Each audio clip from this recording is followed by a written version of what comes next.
Hello students, आज हम start करने जा रहे हैं हिंदी के पीवाईक्यूज़। हिंदी के पीवाईक्यूज़ हम करेंगे। इससे पहले मैं जीके की मोर देन 100 वीडियोस अपलोड कर चुकी हूँ। इंग्लिश की भी हैं 8-10 वीडियोस, आप उन सबको भी देख सकते हैं। और हिंदी के जो पीवाईक्यूज़ हैं लास्ट 8 to 10 ईयर्स के, हम उनको अभी सॉल्व करना स्टार्ट कर रहे हैं। So without wasting time let's start. हीन विशेषण शब्द है, इसका भाववाचक संज्ञा रूप क्या है? तो हीन की भाववाचक संज्ञा क्या बनेगी? ये बनेगी हीनता। आप देख सकते हैं हरियाणा पुलिस कांस्टेबल पेपर 2 नवंबर 2021 की इवनिंग शिफ्ट का सेट 4 है ये। ठीक है, पीवाईक्यूज ही है ये सब। नेक्स्ट इज हम शब्द क्या है? हम है एक सर्वनाम है। मैं, हम, तुम सब सर्वनाम होते हैं। एक्सप्लेनेशन देखते हैं इसकी। सर्वनाम वह होता है जो संज्ञा की पुनरावृत्ति को रोक कर वाक्यों को शुद्ध बनाते हैं, और सर्वनाम दो शब्दों से मिलकर बनता है। सर्व का अर्थ होता है सब, और नाम का मतलब होता है संज्ञा। जो शब्द संज्ञा के स्थान पर प्रयोग होते हैं उन्हें सर्वनाम कहते हैं। जैसे मैं, वह, हम, उसे, उसका, हम, तुम आदि शब्द सर्वनाम हैं। जैसे हम कल दिल्ली जाएंगे या कल हम दिल्ली जाएंगे। सर्वनाम के कितने भेद होते हैं? सर्वनाम के भेद होते हैं 6 भेद होते हैं। कौन कौन से?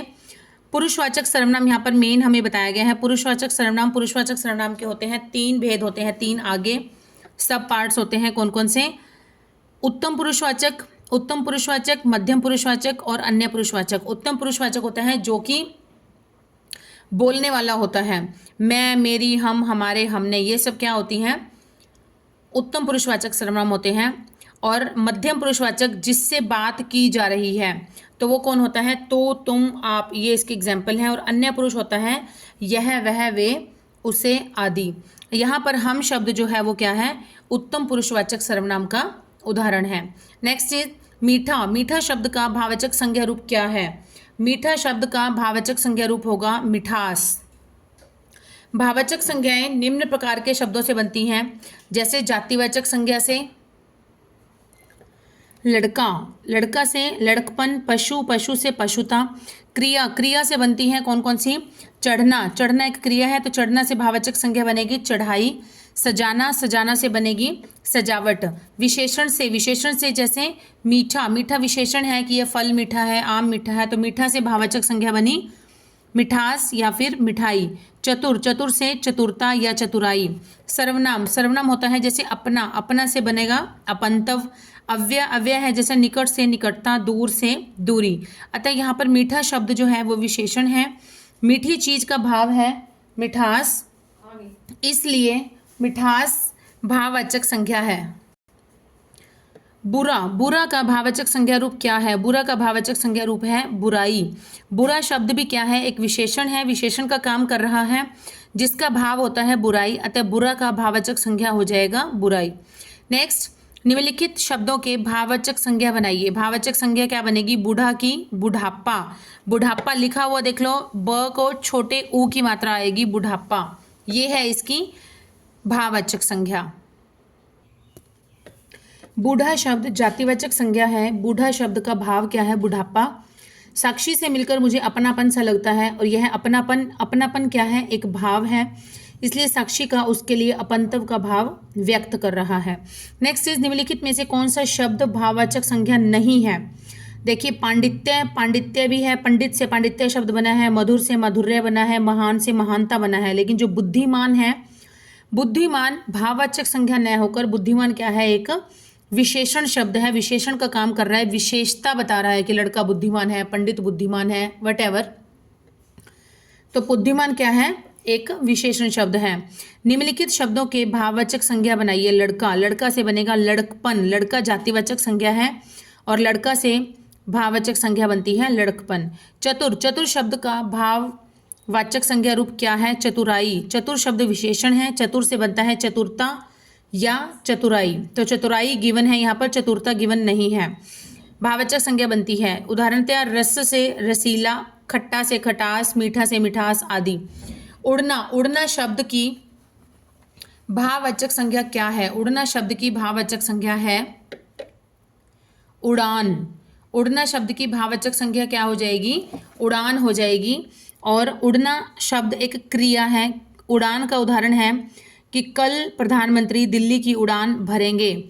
भाववाचक संज्ञा से अभिप्राय, जिन संज्ञाओं से संज्ञा के गुण, दोष, भाव, अवस्था आदि का बोध हो वह भाववाचक संज्ञा कहलाती है, जैसे मिठास, कड़वाहट, खटास आदि।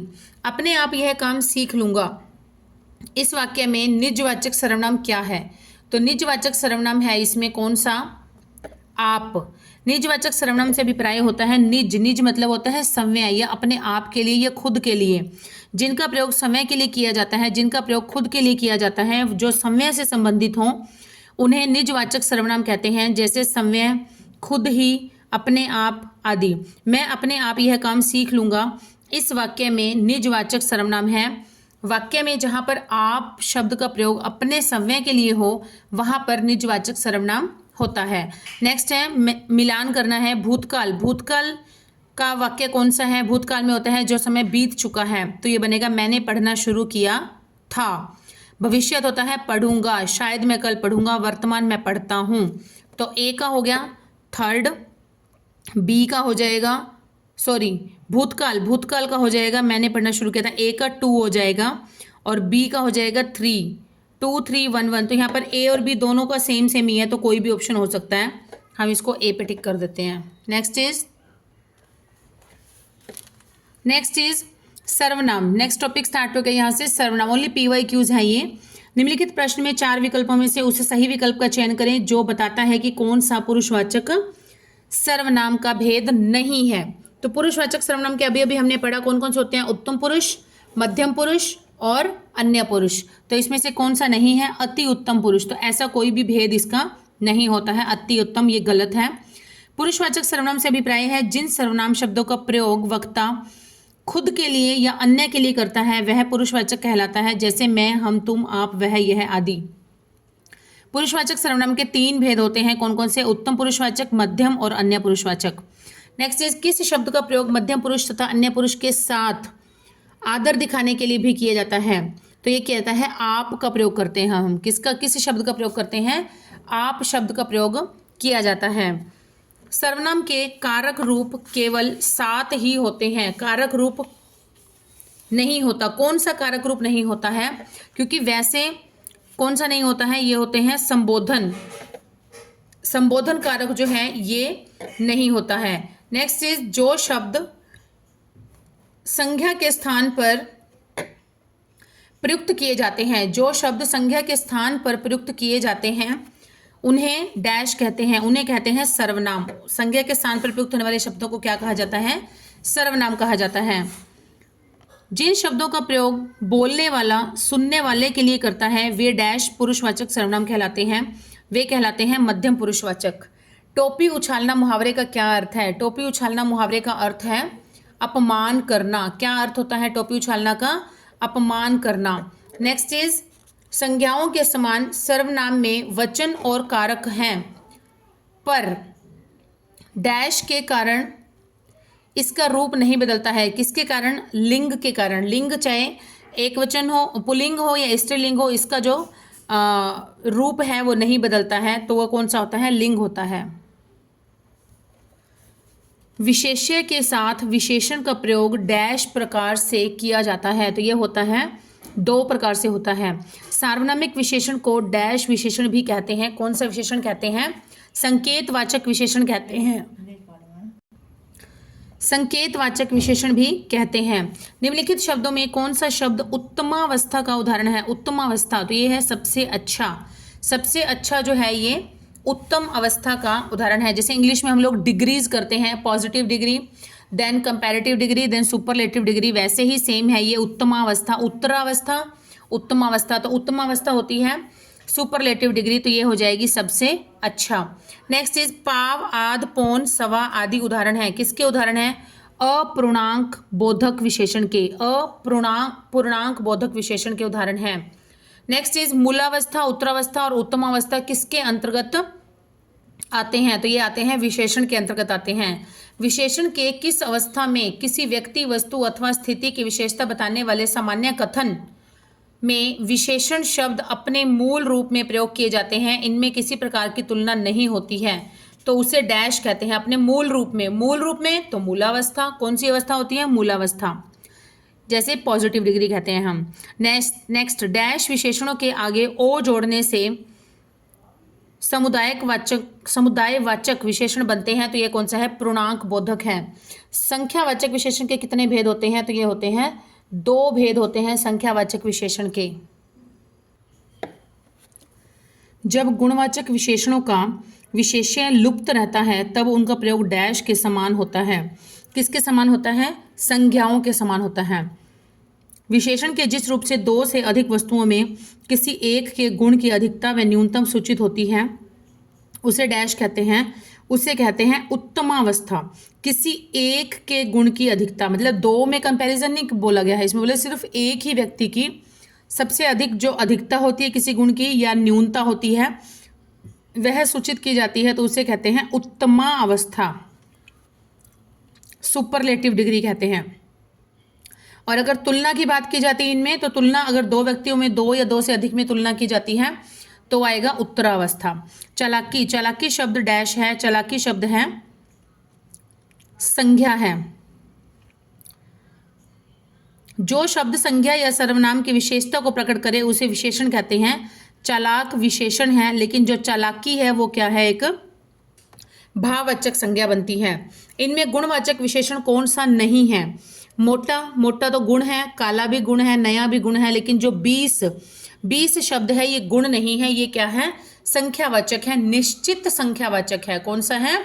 निश्चित संख्यावाचक है ये है। नेक्स्ट इज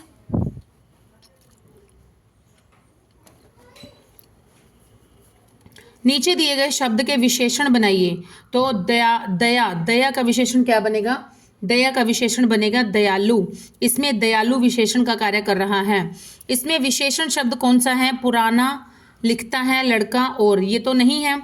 लिखता है ये क्रिया हो गई, लड़का जो है ये संज्ञा हो गया, और क्या है? ये योजक शब्द हो गया।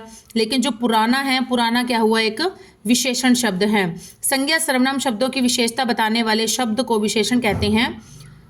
विशेषण सुंदर, काला, लंबा, दयालु आदि। जैसे यह पुराना घर है, घर की विशेषता क्या है? कि पुराना है। यह पुस्तक पुरानी है, पुस्तक विशेष्य है और पुराना क्या है? विशेषण है। उसी तरह से ही घर विशेष्य है और पुराना क्या है? विशेषण है। चलिए नेक्स्ट इज क्रिया। क्रिया का स्टार्ट हो रहा है यहाँ से क्वेश्चन PYQs। जिन क्रियाओं के साथ 2 कर्मों का प्रयोग किया जाता है उन्हें डैश कहते हैं। उन्हें कहते हैं द्विकर्मक। 2 क्रियाएं होंगी, 2 कर्म होंगे तो क्या हो जाएगी? द्विकर्मक क्रिया हो जाएगी। वे क्रियाएं जो संज्ञा, सर्वनाम, विशेषण आदि शब्दों से बनाई जाती हैं उन्हें डैश क्रियाएं कहते हैं। तो उन्हें कहते हैं नाम धातु क्रियाएं। कौन सी क्रियाएं कहते हैं? नाम धातु क्रियाएं। जानना, भूलना, खोना आदि कुछ सकर्मक क्रियाएं हैं, बहुधा डैश वाच्य में नहीं आती हैं। किस वाच्य में नहीं आती हैं? कौन से वाच्य में? कर्म वाच्य में ये क्रियाएं नहीं आती हैं। कौन कौन सी? जानना, भूलना, खोना आदि। डैश क्रिया से आज्ञा, उपदेश, निषेध आदि का बोध होता है। तो कौन सी क्रिया होती है ऐसी? ये होती है आज्ञार्थ। आज्ञार्थ क्रिया होती है जिससे कि आज्ञा, उपदेश और निषेध, मतलब किसी चीज के लिए मनाही करना, उसका बोध होता है। जो क्रियाएं कर्ता द्वारा संवय कार्य न करके किसी अन्य व्यक्ति को कार्य करने के लिए प्रेरित करने का बोध कराती हैं उन्हें डैश क्रियाएं कहते हैं। तो उन्हें कहते हैं प्रेरणार्थक क्रियाएं। दूसरों को कार्य करने की प्रेरणा देती हैं तो उन्हें कहते हैं प्रेरणार्थक क्रियाएं। डैश धातु वे धातु हैं जो किसी दूसरे शब्द से ना बने, तो जैसे करना, बैठना, चलना आदि। तो ये कौन सी हैं? मूल होती हैं। कौन सी होती हैं? ये मूल धातु होती हैं। क्रिया विशेषण के डैश भेद हैं। क्रिया विशेषण के कितने भेद हैं? क्रिया विशेषण के हैं 4 भेद हैं। क्रिया विशेषण के 4 भेद हैं। नेक्स्ट इज क्रिया के जिस रूप से विधान करने की रीति का बोध हो, विधान करने की रीति का बोध हो उसे डैश कहते हैं। तो उसे कहते हैं, क्या कहते हैं? अर्थ कहते हैं। उसे क्या कहते हैं? अर्थ कहते हैं। नेक्स्ट इज निम्न में से कौन सा वाक्य सकर्मक क्रिया का उदाहरण है? सकर्मक क्रिया का उदाहरण है, तो सकर्मक क्रिया का उदाहरण है, देखते हैं। राम लेटा है, रमा बैठी है, पानी गिरता है। इनमें तो कर्म ही नहीं है। सकर्मक मतलब कर्म सहित, तो कौन सा है ये? रमेश पत्र पढ़ता है। रमेश क्या पढ़ता है? रमेश पत्र पढ़ता है। क्रिया, क्रिया होती है, क्रिया शब्द से किसी कार्य के करने या होने का बोध होता है, उसे क्रिया कहते हैं। जैसे मोहन खेल रहा है, सीता पढ़ रही है। खेलना पढ़ना क्रिया है। क्रिया दो प्रकार की होती है, सकर्मक क्रिया होती है और अकर्मक। सकर्मक मतलब कर्म सहित और अकर्मक कर्म के बिना। सकर्मक क्रिया होती है जब क्रिया किए गए कार्य का फल जब कर्म पर पड़े तब सकर्मक क्रिया होती है। उदाहरण है रमेश पत्थर फेंकता है, सीता फल खाती है। दोनों वाक्य में फल कर्म पर पड़ रहा है, इसलिए यहाँ पर सकर्मक क्रिया है। उदाहरण क्या है? राम लेटा है, रमा बैठी है, पानी गिरता है आदि। अकर्मक क्रिया के उदाहरण है, क्योंकि लेटना बैठना गिरना आदि जो है ये किस क्रिया के उदाहरण होते हैं? अकर्मक क्रिया के उदाहरण होते हैं। खाना शब्द का प्रेरणार्थक रूप क्या है? खाना शब्द का प्रेरणार्थक रूप है खिलाना। प्रेरणार्थक रूप उसे कहते हैं जब काम करने वाला कर्ता उस काम को न करके किसी दूसरे व्यक्ति को कार्य करने के लिए प्रेरणा दे या प्रेरित करे तो उसे प्रेरणार्थक क्रिया कहते हैं। सुमन राधा से राजेश को खाना खिलाती है। नेक्स्ट, बूढ़े धीरे चलते हैं। इसमें रेखांकित शब्द क्या है? रेखांकित शब्द है धीरे। धीरे शब्द जो है ये क्या है? ये है क्रिया विशेषण। चलना क्या है? क्रिया। और धीरे शब्द जो है ये चलना की विशेषता बता रहा है कि कैसे चलते हैं, धीरे चलते हैं। तो ये शब्द हो गया क्रिया विशेषण। धीरे शब्द क्रिया विशेषण है जिन शब्दों के माध्यम से किसी भी क्रिया की विशेषता का पता चले उसे क्रिया विशेषण कहते हैं। बूढ़े धीरे चलते हैं, बूढ़े के द्वारा धीरे चलना में धीरे शब्द क्रिया की विशेषता को दर्शाता है। नेक्स्ट इज राम तैरता है। राम तैरता है यह वाक्य डैश क्रिया के लिए उदाहरण है। किस क्रिया के लिए है? अकर्मक। तैरता है तो अंडरस्टूड है कि पानी में तैरता है, पूल में तैरता है, कहीं वाटर होगा, ऑब्वियस बात है वाटर बॉडी होगी तभी उसी में तैरता होगा ना। तो ये राम तैरता है, तैरना के साथ अलग से कर्म की जरूरत नहीं होती। तो किसका उदाहरण है? ये अकर्मक का उदाहरण है। राम तैरता है यह अकर्मक क्रिया का रूप है। अकर्मक क्रिया वह होती है जिन क्रियाओं में कोई कर्म नहीं होता, क्रिया का फल कर्ता पर ही पड़ता है, वह अकर्मक क्रिया कहलाती है। अकर्मक क्रिया दो शब्दों से मिलकर बनी है, अ प्लस कर्म, जिसका अर्थ है बिना कर्म के। राम तैरता है में अकर्मक क्रिया है, राम करता है और तैरना क्या है? क्रिया है, तो कर्म तो है ही नहीं इसके अंदर। नेक्स्ट इज वह लजा रही है। तो इसमें कौन सी क्रिया है? अकर्मक है। हंसना, सोना, लजाना आदि ऐसी क्रियाएं हैं जो कि अकर्मक क्रियाएं कहलाती हैं। अकर्मक क्रियाएं कहलाती हैं क्योंकि कौन से प्रश्न करें तो कौन लजाती है उत्तर मिल जाता है। कौन लजाती है? वह लजाती है। बट वह वाक्य अकर्मक क्रिया का उदाहरण है, इसमें क्या का उदाहरण नहीं मिलता है। क्या लगाकर प्रश्न का उत्तर नहीं मिलता है तो यहाँ पर अकर्मक क्रिया हो जाएगी। राम रोटी खाता है। राम क्या खाता है? राम रोटी खाता है। तो रोटी क्या हो गया? फल जो किस पर पड़ रहा है? कर्म पर पड़ रहा है। तो राम रोटी खाता है यह क्या है? सकर्मक क्रिया का उदाहरण है। सकर्मक क्रिया से अभिप्राय है वाक्य में जिस क्रिया का फल कर्म पर पड़ता है उसे सकर्मक क्रिया कहते हैं। राम रोटी खाता है इस वाक्य में क्रिया का सीधा असर कर्ता पर न पड़कर किस पर पड़ता है? कर्म पर पड़ रहा है, इसलिए यह सकर्मक क्रिया है। अर्थात यदि क्या से प्रश्न करें कि राम क्या खाता है तो उत्तर मिलता है कि रोटी, अतः इस वाक्य में सकर्मक क्रिया है। निम्न में से कौन सा वाक्य अकर्मक क्रिया का उदाहरण है? अकर्मक क्रिया का उदाहरण है मोहन सोता है। अकर्मक क्रिया वह होती है जिन क्रियाओं का फल कर्ता पर पड़ता है। जिन क्रियाओं में कोई कर्म नहीं होता उसे अकर्मक क्रिया कहते हैं, जैसे हंसना, रोना, धोना, लजाना आदि। यह सभी क्रियाएं जो होती हैं वो अकर्मक होती हैं। उदाहरण मोहन सोता है अकर्मक क्रिया है। उपरोक्त वाक्य में कर्म का अभाव है तथा क्रिया का सीधा फल किस पर पड़ता है? कर्ता पर पड़ रहा है, जैसे राजेश दौड़ता है। नेक्स्ट इज लिंग, वचन व अविकारी शब्द। ज्ञानवान। ज्ञानवान एक पुल्लिंग शब्द है, इसका स्त्रीलिंग क्या होगा? इसका स्त्रीलिंग होगा ज्ञानवती। योजक किसे कहते हैं? योजक कहते हैं समुच्चय बोधक अवयव को कहते हैं योजक। के साथ, के पास, के अंदर, के ऊपर आदि शब्द डैश अव्यय के अंतर्गत आते हैं। किस अव्यय के अंतर्गत आते हैं? ये आते हैं संबंध बोधक, संबंध दर्शाते हैं, ये संबंध बोधक के अंतर्गत आते हैं। नेक्स्ट इज निम्नलिखित में कौन सा शब्द अविकारक है? अविकारक मतलब अव्यय है, जिस पर फर्क नहीं पड़ता है, जिसे, तो इसका कौन सा होगा? पीला पर्वत धीरे से पूजनीय है, तो इसका अर्थ होगा धीरे से। धीरे से जो शब्द है ये अव्यय है। अव्यय वह होता है जो कि व्यय ना हो, अव्यय, व्यय ना हो, जिसका खर्च ना हो, मतलब जिसके रंग रूप में लिंग, वचन, पुरुष, कारक, काल आदि की वजह से कोई परिवर्तन नहीं होता, उससे अव्यय कहते हैं।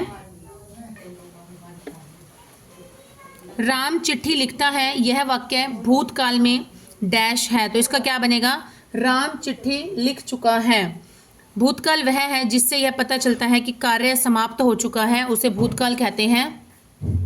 वाक्य के अंत में था, थे, थी, चुका है, चुकी है आदि आता है। राम चिट्ठी लिखता है, राम चिट्ठी लिख चुका है, तो ये इसका भूतकाल हो जाएगा। नेक्स्ट इज आज का काम कल पर नहीं छोड़ना चाहिए। इस वाक्य में कल शब्द क्या है? कल शब्द क्या है? इसमें कल शब्द जो है वो काल है, समय है। काल का शाब्दिक अर्थ क्या होता है? समय होता है। क्रिया के जिस रूप से किसी भी कार्य के होने के समय का बोध हो उसे काल कहते हैं। आज का काम कल पर नहीं छोड़ना चाहिए, इस वाक्य में कल शब्द काल से संबंधित है। यह कल शब्द समय का बोध करवाता है, इसलिए इसे, जैसे उदाहरण है कल मैं दिल्ली जाऊंगा। फ्रेंड्स, आज की क्लास हम यहीं तक ही कंप्लीट करते हैं। जल्दी मिलेंगे न्यू वीडियो में, न्यू फ्रेश क्वेश्चंस के साथ जल्दी मिलेंगे। जैसे आपने जीके की और इंग्लिश की वीडियोस को बहुत सपोर्ट किया है, होपफुली आप हिंदी की वीडियोस को भी सपोर्ट करेंगे। ये मेरा इनिशिएट है, तो आई होप कि आपको अच्छी लगेंगी। ज़्यादा टॉपिक डीपली ना करा के मैं फटाफट से आपको PYQs ही कराना ठीक समझती हूँ कि टाइम शॉर्ट है। ठीक है friends, okay, till then keep studying, keep hard working and keep supporting my channel. Bye students.